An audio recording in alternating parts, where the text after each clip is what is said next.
Paris in the 1700s was a city of contradictions. A dazzling capital of 700,000 souls, yet divided between unimaginable splendor and crushing poverty. This was the age of Enlightenment and revolution. The Sun King's vision was transforming Paris into the cultural heart of Europe, and architects like Jacques-Ange Gabriel were reshaping the city in monumental style. Thanks to new advanced AI software, we can now recreate these scenes with unprecedented accuracy. By analyzing actual 18th century paintings and engravings, we're able to show how Paris is likely to have looked, the architecture, streets, people, and atmosphere of the time, allowing us to step back nearly 300 years and experience the city as Parisians once did. This is an extraordinary view of Paris from the Pont Neuf in the mid-18th century. Looking east along the Seine from what was then the city's newest bridge, you're seeing the beating heart of Bourbon Paris, the cultural and intellectual center of the Western world. Dominating the island is the magnificent spire of Sainte-Chapelle, the Gothic masterpiece completed by King Louis IX in 1248 to house Christ's crown of thorns. To the left, you can see the towers of Notre Dame Cathedral rising above the medieval streets of the Ile de la Cité. The Seine is crowded with barges and washing boats. This was Paris's commercial artery, teeming with trade from across France. Notice the Pont Neuf, despite its name meaning new bridge, was completed in 1607 under Henry IV. This view captures Paris at the height of its cultural dominance when it was the capital of European philosophy and style. This is the breathtaking vista from the gardens of the Palais de Luxembourg, looking north toward Paris in the mid-18th century. You're standing in what Queen Mother Marie de Medici commissioned as her personal paradise, gardens that would become one of Europe's most beloved public spaces. Below, elegant pathways wind through meticulously manicured parterres where philosophers like Denis Diderot and Jean-Jacques Rousseau walked while debating revolutionary ideas. In the distance, the dome of Les Invalides rises majestically, completed in 1708 by Jules Ardouin Mansart, as both a hospital for wounded soldiers and monument to Louis XIV's military glory. The Golden Dome was statement architecture, proclaiming France's dominance of continental Europe. The Luxembourg Gardens represented Enlightenment ideals made tangible, a space where aristocrats and commoners alike could promenade. The fashionably dressed figures strolling here are experiencing what was considered the finest French garden design, a living testament to the refined taste that made Paris the envy of every European capital. This is the Place des Vosges in the 1700s, Paris's oldest planned square and still its most harmonious.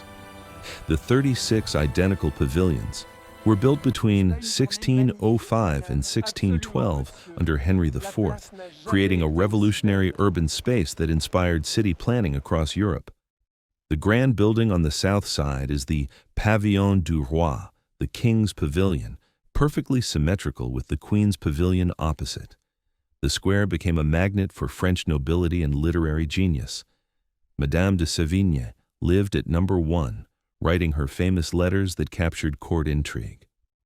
Notice the elegant arcades running beneath all four sides, sheltering fashionable shops and cafes where Parisian society gathered. Originally known as Place Royale, this square represented a dramatic departure from cramped medieval streets. It was here that the dual culture of French aristocracy flourished, despite repeated royal edicts forbidding the practice. Next, we arrive at the right bank of the Seine, looking toward the Louvre Palace, France's seat of royal power before Versailles, eclipsed it. For over 400 years, French kings shaped this fortress palace into the sprawling complex you see before you. The square court at its heart was transformed by Pierre Lescot and sculptor Jean Goujon starting in 1546, creating the Renaissance masterpiece that defined French architectural elegance.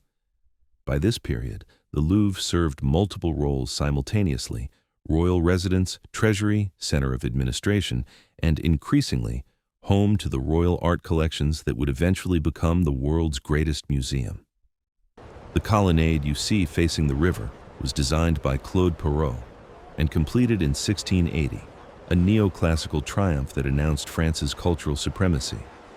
The various boats on the Seine remind us this was Paris's lifeline, with everything from royal barges to merchant vessels passing beneath the palace's commanding presence. Even as Louis XIV preferred Versailles, the Louvre remained the symbolic heart of French monarchy and the artistic capital of Europe. This is the bustling courtyard of the Palais Royal in the 18th century, where commerce, politics, and scandal converged in a single electrifying space. Originally built for Cardinal Richelieu in 1629, this became the most vibrant public space in all of Paris. The arcaded galleries housed over 200 shops, cafes, theaters, and gambling dens. Trading and intrigue happened simultaneously. Picture this: philosophers debating in cafes, merchants selling luxury goods, revolutionary ideas whispered in corners. The gardens in the center were open to all Parisians, a remarkable democratic space in a rigidly hierarchical society. The Duke of Orléans deliberately created this carnival atmosphere, turning his family palace into Paris's pleasure center. This single complex transformed Paris into the capital of European sophistication, the prototype inspiring shopping arcades from Milan to Moscow. Here, the French Revolution would find its voice. This is the Place Vendôme in the mid-18th century, the pinnacle of royal grandeur and one of Europe's most perfectly proportioned squares. Designed by Jules Hardouin Mansart beginning in 1699, this octagonal masterpiece attracted France's wealthiest financiers and nobility. What you're seeing is the towering equestrian statue of Louis XIV at the square's center by sculptor François Girardon, erected in 1699. The statue depicted the Sun King on horseback, a bronze monument to absolute monarchy. The architectural unity you see was revolutionary. Every building follows the same design, creating a theatrical backdrop for royal magnificence.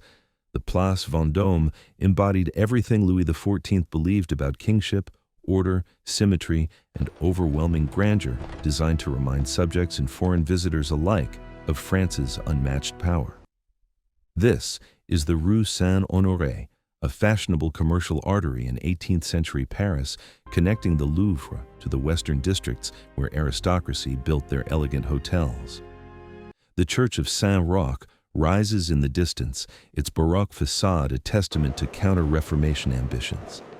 Down this avenue, Paris's most exclusive shops displayed their wares. Milliners, jewelers, perfumers, and booksellers catered to refined court tastes. The sedan chairs you see were preferred transportation for ladies of quality. This wasn't just a street, it was the runway of 18th century fashion where styles were born that spread across Europe. Marie Antoinette's favorite dressmaker, Rose Bertin, operated here, creating extravagant gowns that scandalized Parisians.